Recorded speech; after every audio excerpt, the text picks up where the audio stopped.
What, about 3.5 weeks or something? How long is it? How long is it? 4 weeks, yeah. 4 weeks. So I think it's too long. Well, can I tell you, this is the first time I think in my life that I have followed a sporting event and that I have actually genuinely fully become absorbed in it and enjoyed it and loved it and looked forward to it, so much so that last night I went to a pub to watch the match. Okay. See, It's more the way people say it. It goes, I'm so into the soccer. Yes, yeah. And I'm going, wait a second.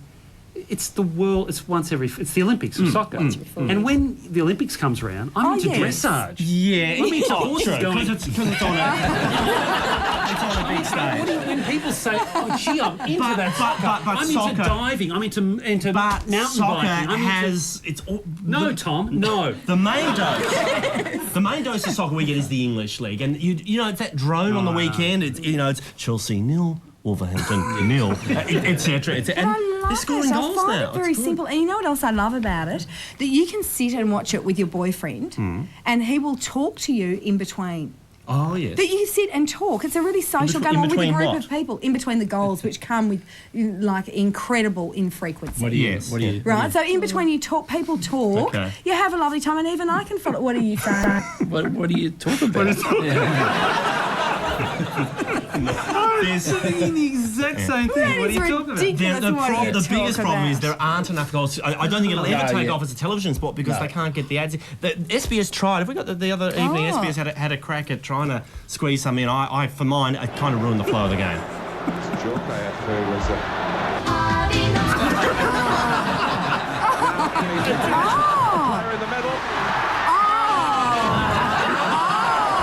You have to be quick. You have to be quick. Are you going out? That was very clever. Someone explain to me, okay, if you watch so much damn soccer, explain to me what LG golden moments are. Explain to me that. I don't know. I don't even know what that is. But I'll tell you this as well, right? In soccer, I find it very simple. There's one thing that you have to care about. If the little ball goes into the little net, yes, that's all you care about. They don't even understand the offside rule, so I'm not entering that debate. There's nothing to know. It's not like if someone's taken a specky, if their mark, if their thing, if they were thing, the. There's none of that. The little ball in the little net and then the roar of the crowd. Kate's I on love medication it. this evening. We're going to take a break and try and calm her down. Regress, as what goes up comes down, nevertheless. We stung by the horror, cold heart We are back to watching them. How possibly you're listening to it on the Triple M radio network around Australia. You've been interested in the Steve Foster ballooning around the world? See, that's a website that I've got on my favourites. Oh, how's he going? He was, last time I checked, he was over Chile. Over Chile? Really? What does he update it? His last one was Spirit of Freedom, and no, the last one was Solo Spirit, and this one is called, this reroutes you to a new website called Spirit of Freedom. And that's his one now. That's his new one. And does he update you and... He writes Dear Diary. Dear Diary. He got that from me. Yeah. No, but it gives telemetry. It shows you how fast he's going. What's telemetry? That's all the, the bits and pieces, all the bibs and bobs, all the numbers of what's Closely happening. related to trigonometry. See, that's the technical term for people the bob. He's actually a lot closer to Australia than you may well realise. Really? Actually, oh, look, there he is now. Hang on, what? Oh, what?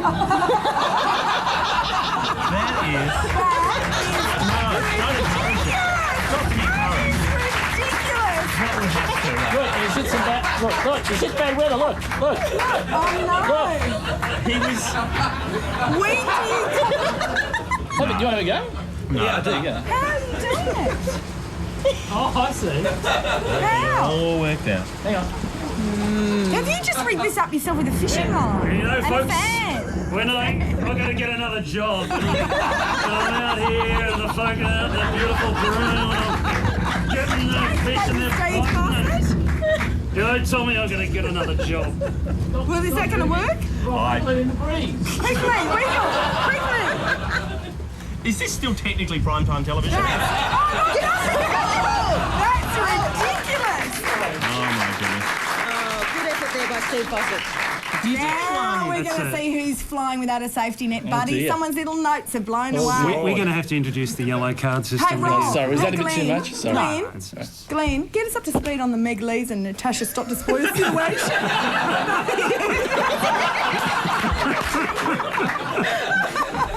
Did anyone read that?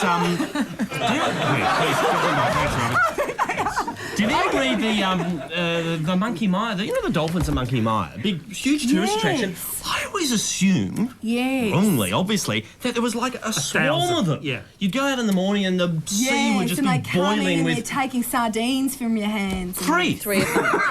There are apparently And they're not well. 3 middle-aged dolphins. No, this is But they said they're middle-aged. They're in their early 20s, Yeah. due to drop off in about 10 years. Now, I wouldn't call it on the deathbed, sort of Yeah. dolphin but you deathbed. see, if you're a dolphin and you die in your 30s, then 20s would be very old, wouldn't it? Oh, but proportionally, they'd maybe middle-aged, but they've still got a good retirement The session point there, is, you know. the point is, middle-aged or pubescent. The point is, they're not going to be around. There's only 3, and they're 3 females, so they're not. You know, And basically, if they go, it'll destroy a whole tourist industry there, it's a won't it? huge amount. I Well, gather. my girlfriend Leah went to the dolphins at Monkey Mire 5 years ago, and she said there was definitely more than 3. Okay. Did she like it? She loved it. She said it was amazing. Yeah, it's- that you literally get into the water and they're there with you. She said it was really bizarre and, in fact, a bit intrusive. Oh, okay. Because they do get a little bit. Do Yes, they get a little bit? with their bottle their- noses or Okay. whatever they are. What are they called? Maybe they're just dolphin bullies. You've just got 3 chicks that are hogging the limelight. Yeah. Oh, and the And rest. telling all the rest back to To back off. go. Oh, okay. Maybe They're it's a loitering. Natasha stop to spoil It's me, like, you know, please. schoolyards collecting milk money. They're just like, no, Yeah. look, sorry, we've got the tourists today. Interesting thing. Get lost. I was surfing up in Noosa at Christmas time, and there's a lot up there. And the thing is, they're there all the time. So when they come around, you got to act like it's no big deal. What, the dolphins? Yeah, and they go. Psst, up, you go. Hey. Oh, really? Yeah. When deep inside you go, oh, dolphin! Really? What is it about the dolphin? It's not just a fashion thing. It smiles. Smart. And I'll top this because we were told this when we were Alright. at Byron recently. They are the only animal other than humans that have sex for pleasure. Well, that's going to Oh, be Yeah, good. that's how do right. they know? No, I'm saying that's right because I remember. That's right. Oh, so you acted casual. You were trying to pick up the I was dolphin. trying to remember what it was, and thanks to Tom, we now remember. I That's didn't for remember pleasure. that. Take You know when the dolphin does the thing back and he goes, Do you know what it goes, "Oh." it's just after it's had sex, it goes, whoa! That would be a good move, wouldn't it? Hey, watch this. grappling with about that? The concept that humans could have sex for pleasure. It is I don't know. mind-boggling. Does it God. happen? Absolutely mind-boggling. It's funny, that story called Everyone's Eyes. Everyone been going all week. Yes, Goes, did you know that Monkey Mere, there's only monkeys, 3? Can you believe this can you believe that no one's found Osama bin Laden yet? Yes. It is extraordinary when you think. There's a link. It's extraordinary that There's no there's link. no link. Send an email to us. Yeah, that he was I only would a have monkey mire. figured the reward would have done it. That we will basically you'll be set for life. All you've got to do is give us information leading to his capture, and it hasn't happened. I can't. Can you speculate on what? Do you know what astounds me? That they cannot find a 6'5" guy. There's not that many 6'5" guys in the world. That if you had someone living in a humpy next to you who was 6'5", Yeah. So unless he's hanging out with the LA Lakers. exactly, I'll tell you what, exactly. whenever he makes a pronouncement, it always comes out on Al Jazeera TV. Yeah, on the Arab channel. Yeah. And do you know what Al Jazeera TV is? No. I just hear it and I No, go, what oh is yeah, I know. it? Because it sounds to me like a community television station. Yes. Yeah. Oh, is it the Arab network that they get through that? But it's a community Arab. Is Al Jazeera. community. Anyway, Here we go. Oh, hello. Oh, yeah. and this is what they have when they're Yeah. off air, and so I figured that it probably is a community. Thank I'm going to have a word. You know what? That timing was about 3 seconds too quick. Little giggle. The key phrase. Yes. This is what the anyway. Yeah. We got the general idea. Hey, has anyone seen on SBS? There's this show called Life Support. Have you seen Oh, it? it's a Yes. sketch show, is it? It's Yes. set up of a lifestyle series, and it's this. They're doing their second series now. It's Very Yeah. funny. funny, very is it? good. Very Well, SBS, you kind of. Sorry, I shouldn't say that, but SBS, you kind of flicking around. You don't expect a lot, and this is excellent. Have a look at this. Is on Monday night. Okay, so you bought your first house, but all you could afford was a dodgy fibro box like this one. So you don't even want to throw a housewarming party. But listen, there is a cheap way to turn fibro into beautiful, solid brick. All you got to do is get yourself some slide film and take a picture of a brick wall. Then on the night of your party, stick your slide into the old projector, stick it into the mailbox, and then project the brick onto the nice, flat fibro surface.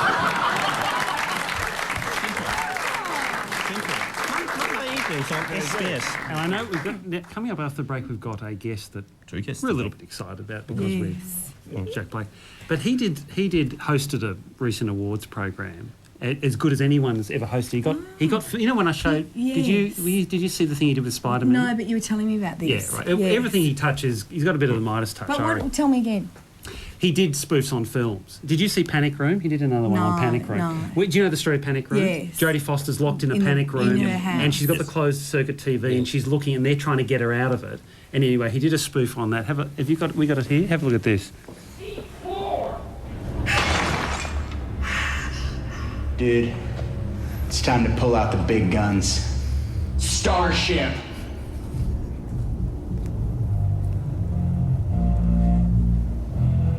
Someone always playing Operation Games. Who cares? They're always changing. Corporation. Yes, we have too much fun in front of the television. In fact, Jack Black and Carl Gass joining us next on the panel. So we're going to do this. I don't get it. All right. Kyle's fingers be silver, his voice then be gold, but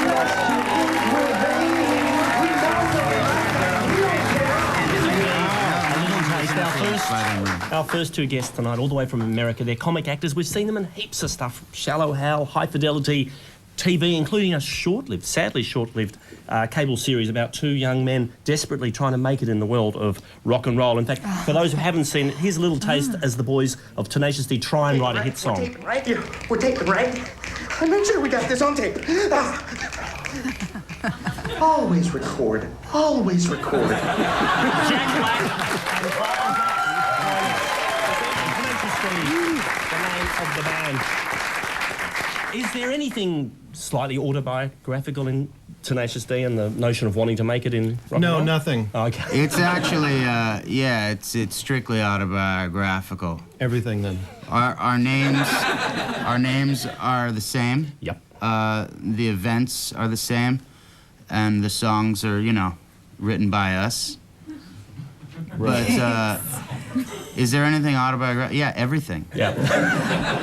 I get the general idea. But we almost ran into a problem because it was a television show when we used our names that they would actually own our identities. Yeah. Your characters. We had to sort of write that in. It's like, wait, we're still us. Yeah. Okay. And we can be us.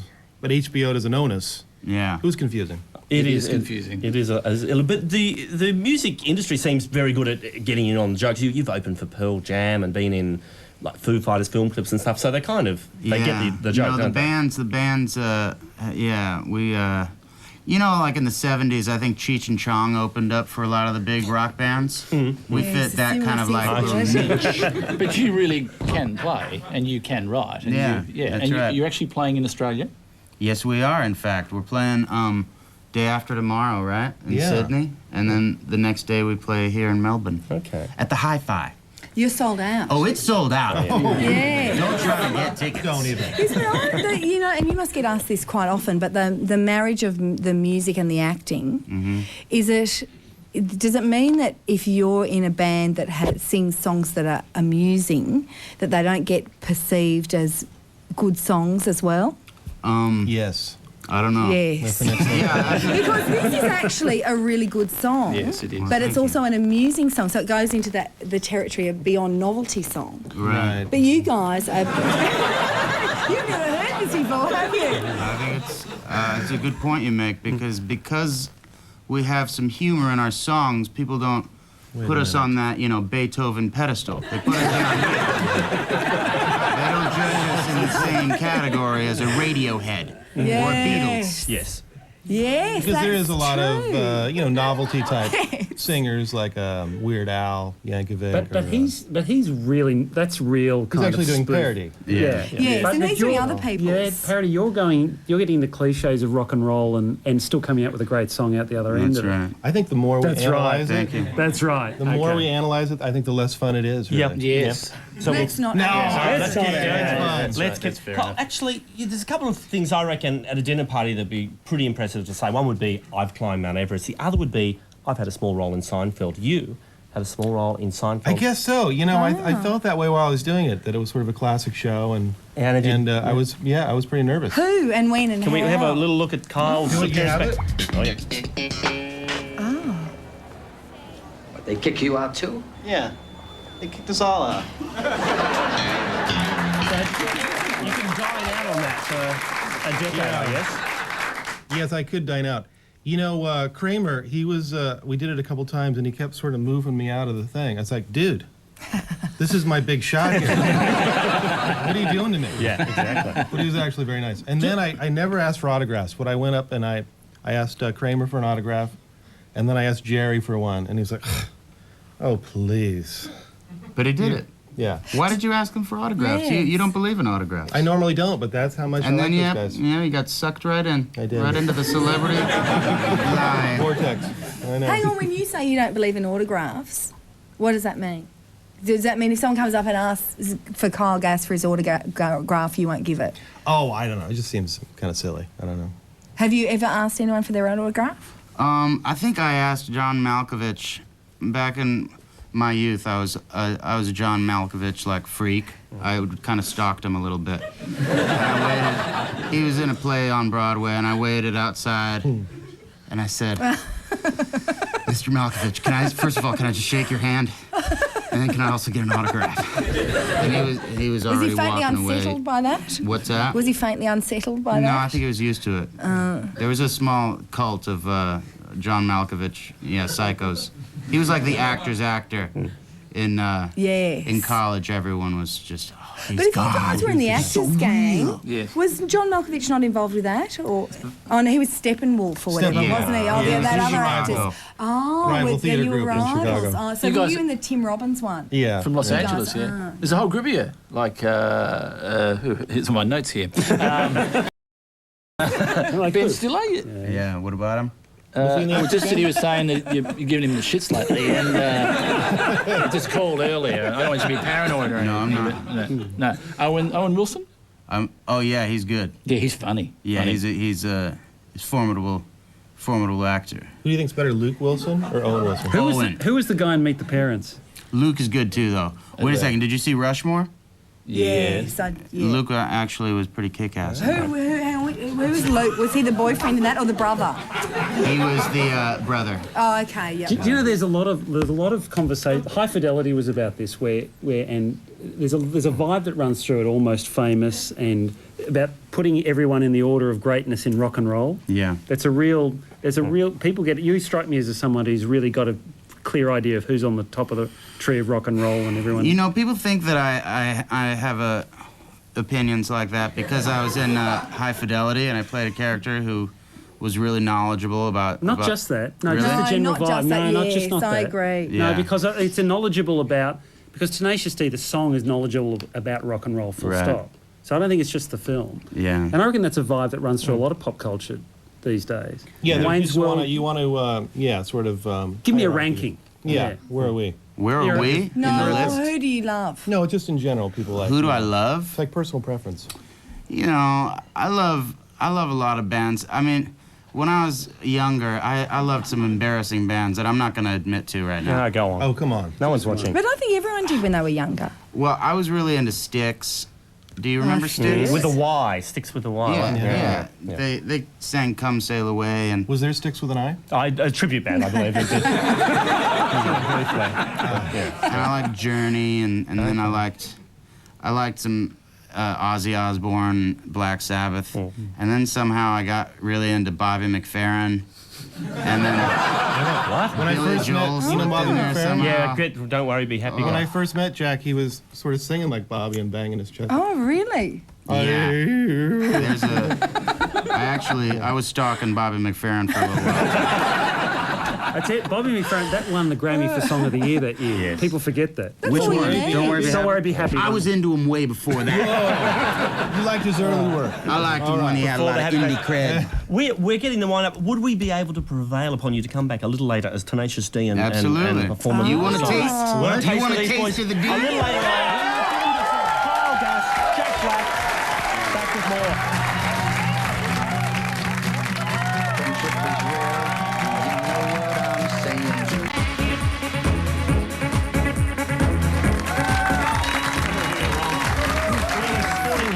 Right now, State of Origin, Wimbledon, of course, the World Cup. We thought we'd redress the balance a little bit.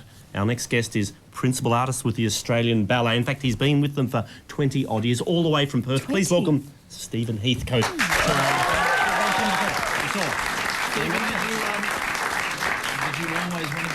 Did I always want? Yeah, what did you want to be when you were growing up? Since the age of 9, when I first saw it, yes. I saw a performance in Perth and was bitten by the bug. That was it. I had to do it. So you started when you were 9? Yeah. So it was no, like I beg your pardon. I started when I was 10 because I went home and excitedly said to my mother, I want to do ballet. And my mother, being the wise person she is, said, well, why don't we give it 6 months and see how you feel? Because, you know, kids come home and say, oh, I want to do this, I want to do that. And because you hadn't seen Billy Elliot then, No. Billy was not to be seen or heard of just then. But, yeah, she gave me a cooling off period, which was good because it made me realise that, you know, after 6 months I still wanted to do it. That's amazing. A couple of hypotheticals. Had Riverdance started? Had you seen Riverdance? No. You wouldn't. No. Not. Is it I not? don't think it was around. Is it not challenging enough for you? What, Riverdance? Yeah. I don't know, I've never tried it. No. I mean, Riverdance is more based around Irish dance. It's much more sort of folkloric. But do you admire it? Oh, absolutely. Oh, you do? It's Okay. amazing. So technically you've got to respect it. Absolutely. The other thing I was going to say is my theory about any technical sport or pursuit you now got to take up when you're young. Can you take up ballet at 18 and be really, really good at it? You know, it would take a pretty exceptional person. I have to tell you, Rudolf Nureyev, famous, probably the most famous male dancer, changed the face of men in dance probably forever. He started when he was 17.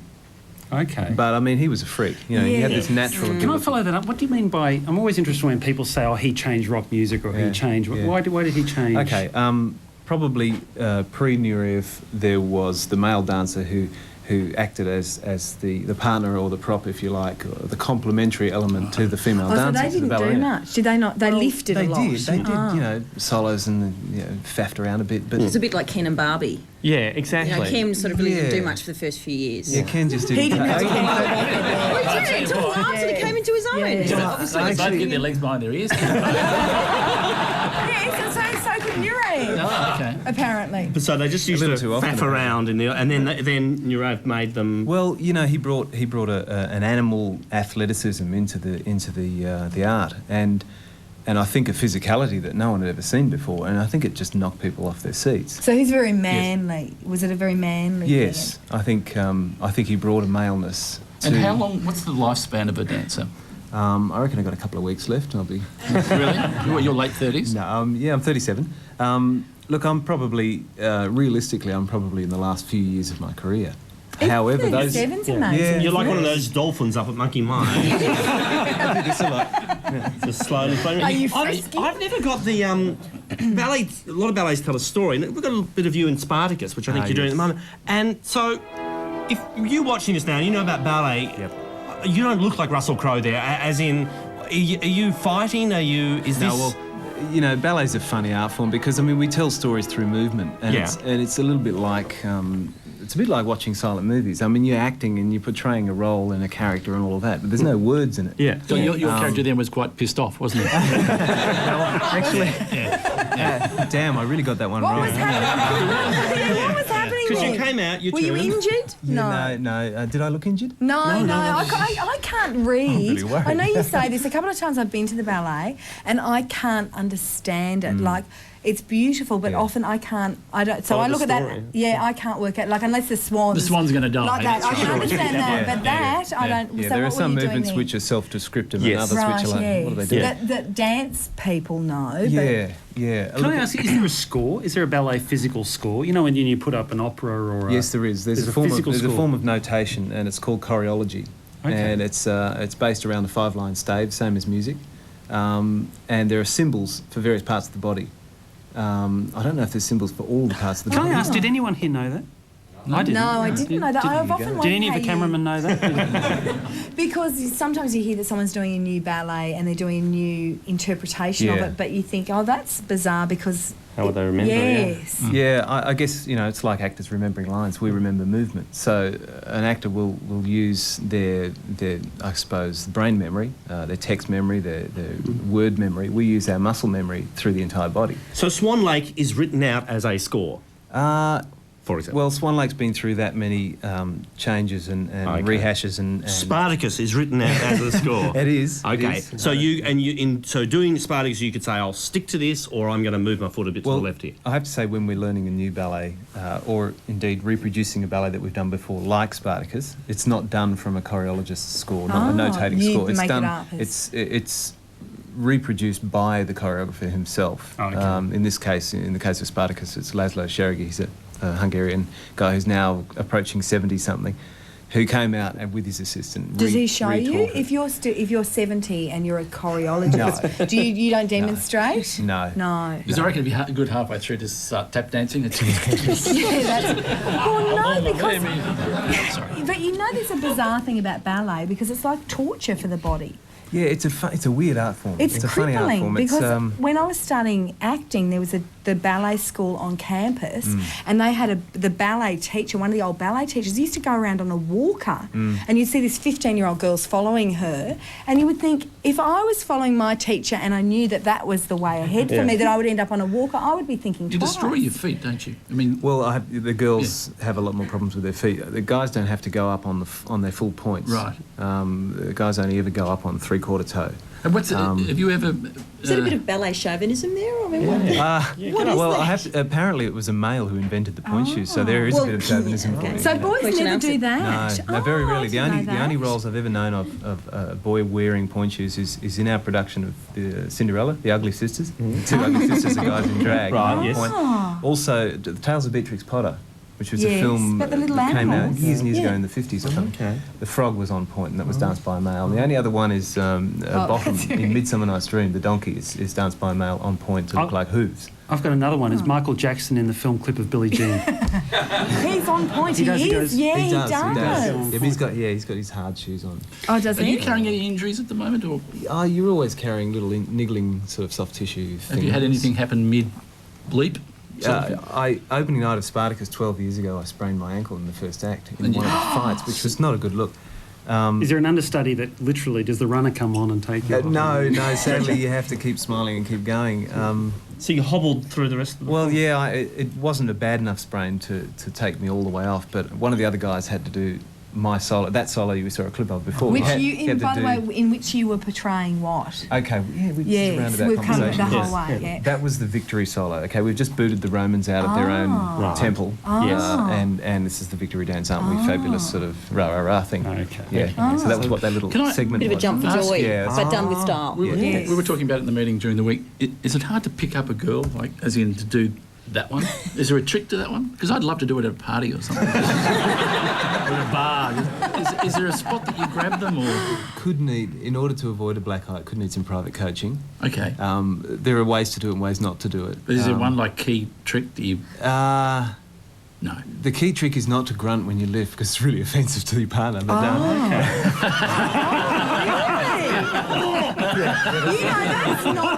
That's not just in ballet, Stephen. That's a general rule for life. Do not grunt when lifting your partner. It's not nice. We've learned something this I remember years ago partnering my wife, Kathy. Well, she wasn't my wife then, but we were dancing together, and afterwards she said, "Do you have to grunt quite so much?"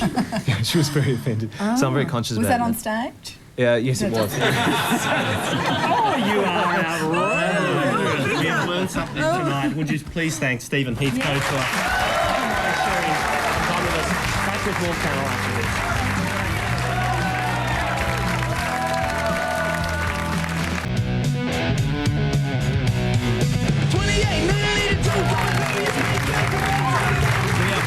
Time to talk sport. How could you not this week? Please welcome Mr. Stephen Quartermain to our desk. Thank you very much.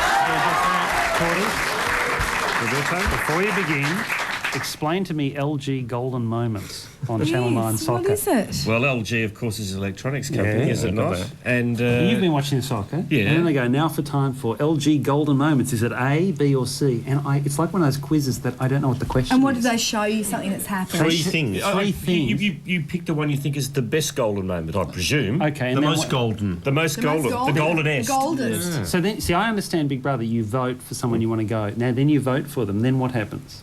Then eventually someone, I guess a panel of experts will choose what they think, and then if you match it, I guess. then what happens to you? If you're one of the lucky ones, You might win you get selected. If you pick the television right or one, something, do you? then you win the goldenest of golden moments, which is... But yeah, you're just one of the in the winning group. We don't know. And then they select the name. But there might be like 50,000 people that pick B. Yeah, Yes. that's right. And then they just draw it Does that out. mean I they're think I would wrong? imagine so, yeah. All the B's. We're out of all our the depth. B's? 0-0 at half-time. Oh, okay.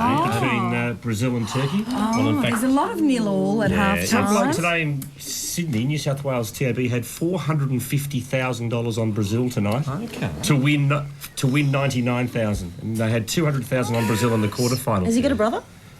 It's a lot of money, isn't it? It is a hell of a So lot. he's risking $450 to win Yeah, 99. no, it's a big risk. We actually have a correspondent over there to Saitama Stadium, Oh, fantastic. just outside of Who might it Tokyo. be? Who do you think it might be? is it Santo gonna Chilaro work? is at the game as we speak. Are you there, Santo? Hello, guys. How you going?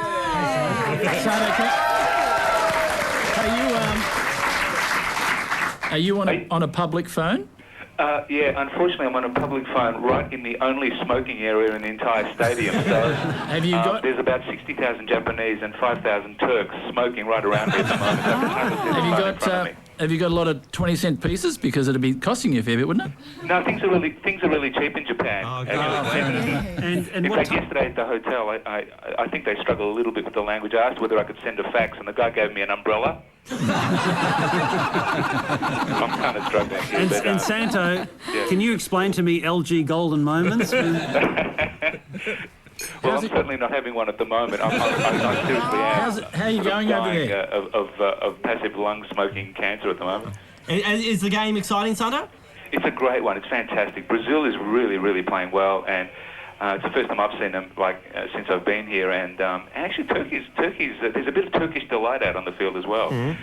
It's actually it's a good game. It doesn't deserve to be 0-0. It deserves to be 7-0 or something like that. Chill, were they scalping tickets out the front? There were some out the front. Yeah, there are some empty seats. It's the first time I've seen empty seats. I just came across from Korea yesterday, where everything was full. The place is nuts. Korea is a nuts place at the moment, and everyone was going to the games. But here, I reckon you could, if you had US dollars or you wanted someone to sell someone in the family, you could probably buy a ticket. Okay. Oh, so Japan's calmer. Yeah. It's a little calmer, but I think what was Rob asking whether you can buy tickets. Yeah, you can, but it is actually calmer. But they smoke a lot more. What's the security like? I had to take my shoes off today. Actually, through the airport. I think the guy just wanted to steal my shoes and run away with them. But there's a bit of security going on, I think, and it's kind of really blatant. Like if you're if you're swarthy looking or, from the Middle East or something, then, you get taken to a special room or something like that. Are you swarthy, I think Santo? they're paranoid here to make sure that there's no violence or hooliganism or anything. Well, let's hope there's not. We'll let you get back inside to enjoy the rest of the game. Thanks for joining us, Santo. Good on you guys. See you soon. And on with the rest of the Channel 9 haven't pinched, but SBS have lent Channel 9 Martin Tyler, the great commentator we were talking about a couple of weeks ago. They weren't happy with their pool feed commentators, obviously, so Martin Tyler's doing the semi-finals and the finals, so it just shows you... he's so good, he's in isn't he? how high regard He backs himself, occasionally backs himself into corners linguistically. Goes, his name will be writ large in the book that is world soccer. And he always gets out at the end. But he gets out beautifully. The State of Origin you mentioned at the start, 18-all, it was a thriller. It was a try in the last minute to Queensland, and because they held the title, the series was drawn. They get to keep the trophy. But seriously, I mean, it's one win all and a draw. You'd think they'd play extra time. It's silly not to. So I think that's something to look at next year. Now, remember a couple of weeks ago, ripped into Ferrari when Rubens Barrichello was forced to move over in Shimoga. Well, the Ferrari tonight were fined after that, because of that race, $1.76 million. Oh, that was half of it's suspended, but really it's like fining us 20 cents. What does suspended mean? That means that if you're on best behaviour for another year, You don't pay half. that's you pay And do half. they write it out and they stick it on his little windscreen? They don't do it again. No, look at that! How much is that? He didn't lose any points, so that was good. Leighton Hewitt's 6-4 favourite now for Wimbledon after his. He's 6-4 favourite? Yeah, after whipping Jonas Bjorkman last night. To win the next game or to win? The whole tournament. Fantastic. But what they've done this year is to try and stop the big servers. They've made the grass slower, which means so you can't just like Goran last year, Ivanisevic, just whooshka and away goes. So they've slowed it up, which is a bit more like clay, which really suits Hewitt even more. So all the players are complaining that, well, Hewitt's even got a bigger advantage now because... He's gone up a click on the lawnmower. Yeah, now, Rob, you've had something to do with grass tennis courts over this. How do you slow grass? How do you slow it? It's funny. It's a little like a magician telling you how the tricks, Tom. No, I just think if they'd let it grow a bit. Longer, and maybe make it a little bit softer than it usually is. Yeah. Water it more or something. So No one's getting particularly excited over the fact that Leighton Hewitt is number one seed, or is it because we've had other seeds up in the top 10, we get very excited. He passed over a little bit. We've become accustomed to the fact that he's such a star player now. I mean, he's world number one. But you know what else is good about him? There's a bit of personality. Yeah. He's not going too well with the journos at the moment, that's for sure. There's a massive falling out with his... He basically won't talk to the Australian journalists. Oh, fantastic. And he bars them from media conferences. But you boys chewed into him very, very hard, and you got all the copy out of him. You sucked every bit of juice out of him. And now he's gone. And now he's turned on you. Yes, and now you've gone. And now you don't like it. It doesn't bother me. Hey, let me ask you if something bothers you. Okay. Because you call the AFL. Correct. And you're a massive AFL head. You a bit threatened by soccer? Come on. Well, soccer's fantastic sport. Look, I think, again, we've talked about this before, I think maybe not in my lifetime, but 100 years down the track, soccer maybe might take over as the number one sport for 100 years. 100 years! Yeah, don't mind the other 101 countries that already... Why wouldn't 100 years be in your lifetime? Yeah. Big call, Steve. Yes, no, but I think eventually it could. You know what? Why don't you just say I'm taking each day as it comes, one day at a time. Now, this week, speaking of tennis, change the subject. Yes. It's been the week of the autobiography. Oh, yes. Now, this is unbelievable. Pat Cash, of course, which has been chronicled in newspapers, he's come out with his new book, Uncovered. Now, he's sliced just about half the tennis world. Oh, man. He's also said that, this is serious actually, I admire his courage for coming out. He said if he didn't have kids, he would have killed himself.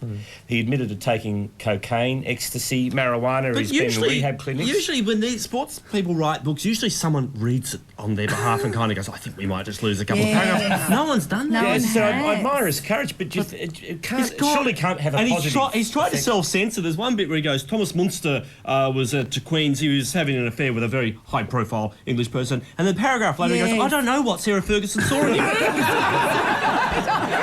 I know, yeah. Even better today, John McEnroe brought out his autobiography called You Can't Be Serious. Now, he's sliced up in his autobiography his former wife, Tatum O'Neill, who today has come out in a 2020 interview, which is a very reputable program in America, and said that John McEnroe took steroids while he was a professional, that he also used marijuana and cocaine, and that because of his steroids taking, he became violent.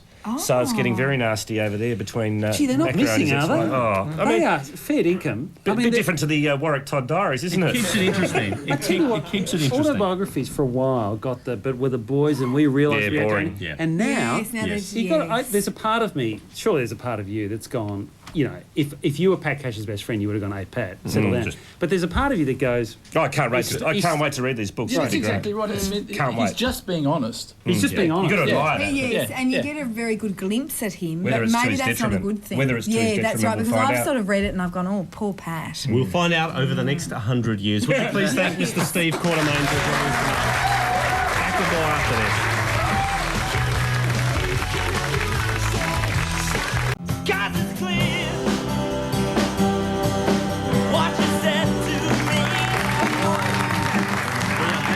Time for Workplace of the Week. Fantastic. Can we have the shot, please? Guess Okay. these. Transport something. Yeah, you know, very warm, extremely hot. Okay. Packaging. Aircraft would be involved. Look, it's so close. They're Toll IPEC. They're an Australian-wide express transport service. They've sent a donation to Red Cross. That's not warm. That's hot. I'm on it. It was boiling. Transport. transport. You I think nailed I it. actually said transport. You did. Well, I said warm. I said dot. No, warm. I said. No. What said are you yes. saying cold or hot or warm? All right. When you, thank you. We should send a cheerio Yes. to from neighbours Madeline West. Who Will we was, send it via IPEC? We should. They should mail it to us. She was hit by a car, A bus. a bus, and then while she was on the ground, she was robbed, which I thought was just that's a bad day, isn't it? That's like that joke. That's just a bad day. I saw her in one of the magazines this week where she said she hardly recognises her own face, which I recognised. It was on the front of the magazine. I know it's fairly obvious, but it does seem a little bit like a plot for Neighbours, though, It's doesn't not it? right. If it'd been in Neighbours, I wouldn't have believed it. Yes. What would be? What happened? It happened in Sydney. Yes. She was hit by the bus and she was knocked unconscious while she Yeah, and while and she then was lying there. yeah. Someone took her wallet. Her wallet. And Yeah. that's so not low. right. Yes. But what would be? You used to write for Neighbours, didn't you? Yes, I did. What would be a good outcome to the story? You reckon? Toady would be responsible. It's always Toady. Or maybe now Tag. Someone would his turn little up in brother. Ramsay Street and then they go, "Do you want to pay for the coffees?" And then they'd go, Oh and they'd my go, God. Yes. Look at that wallet. That's my wallet. Sorry, I shouldn't do that. That's a terrible thing to do. I'm sure No, she's she fine. looks fine. In fact, in the magazine where she barely recognised her own face, I was tempted, not that I'm not sympathetic because it's terrible what's happened, I want to say, if you took that tape off your face, you'd look exactly the same. She looked beautiful. She just had some flesh-coloured tape. I'm still getting over the fact that we've sent another Cheerio. We have It's sent two another in Cheerio. our entire life. To some The thing that don't gets me though know. is like when you joke about living life to the fullest, and you might get hit by a bus tomorrow. It's kind of not that. It's not as funny anymore, is it? No, When that's someone right. actually when gets it hit happens. by a bus. And then Have robbed. you ever had that when you've been in the city? Maybe our international visitors have had that Yes. because you come from America where there's a lot of traffic. When I was in the city once and a truck drove past and its side mirror clipped me. Okay. What? Exactly. You're fine. If you just take that hair off. It was on the arm, in fact. Oh, okay. Well, there's an The world anecdote. is fraught with danger. If you time it just right, you can open your door for bicyclists. You can. Yes, you need to be very careful. That sentence had a misplaced punctuation mark. Mine or theirs? Yours. Yeah. Which one? I've been away for 2 I'm weeks. so confused. Hey, did you guys watch? We will get to Tenacious D in just a moment. Do you guys watch the Kumars? Yes. Yes, I don't know. I'm You're not looking sure blank, about Katie. the I'm you feeling know, blank, 42, the Indian family on ABC. Oh, yes, Dad. It's funny when some series it's really sold on the central guy and slowly the side characters kind of take over. And the dad on the Kumars is forever interrupting with his anecdotes that sort of go nowhere. Here's a clip from this week's show. This anecdote about a Swedish man in a bar in Madrid who spent the entire evening drinking grappa, the Italian brandy, with two Norwegians. And the Swedish fellow said to the two Norwegians, "Look at us. Two Norwegians and a Swede sitting in a Spanish bar drinking Italian brandy. What a world."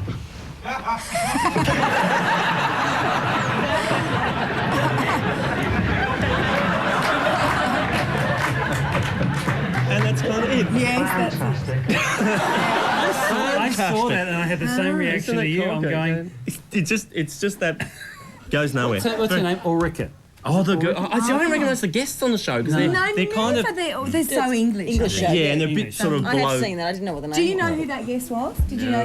No. Americans don't know, do they? Was he famous? No. The Indian dude? No. No, it's a British comedy show about an Indian family that interview people. Take us home. We'll explain it later. We have a musical We're going treat. away so you can entertain A us. musical treat to take us out tonight. They're here in Australia for a very short, everyone's leaving, very Is it short now? promotional tour. The boys, Jack Black and Kyle Gass with Tenacious D with Tribute.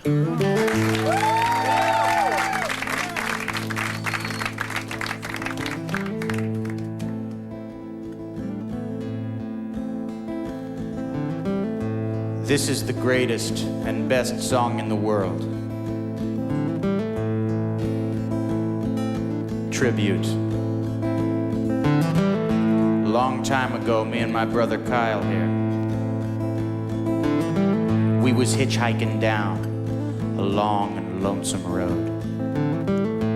All of a sudden, there shined a shiny demon in the middle of the road. And he said, "Play the best song in the world, or I'll eat eats your soul. Well, me and Kyle, we looked at each other. And we each said, Okay. And we played the first thing that came to our heads. Just so happened to be the best song in the world. It was the best song in the world. Look into my eyes and it's easy to see. 1 and 1 make 2, 2 and 1 make 3. It was destiny. Once every 100,000 years or so, when the sun doth shine and the moon doth glow and the grass doth grow. Well, needless to say, the beast was stunned. a whip crack when this one be tail. And the beast was done. He asked us, Be you angels? And we said, Nay. We are but men. Rock.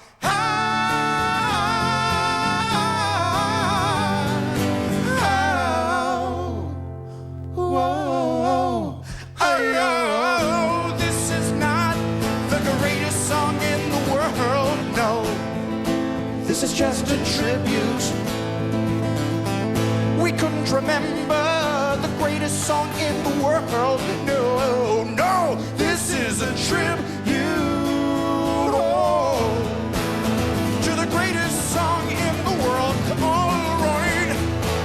It was the greatest song in the world, all right. It was just the best motherfucking song, the greatest song in the world, all right.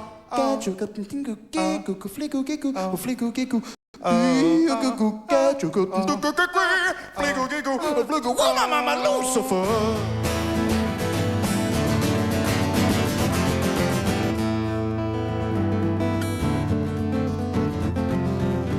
And the peculiar thing is this, my friends, the song that we played on that fateful night, it didn't actually sound anything like this song. This is just a tribute.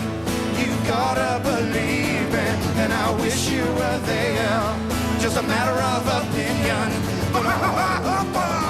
Good God, God love him. We're so surprised to find you can't stop him. But you little rich motherfucker can fuck a troll.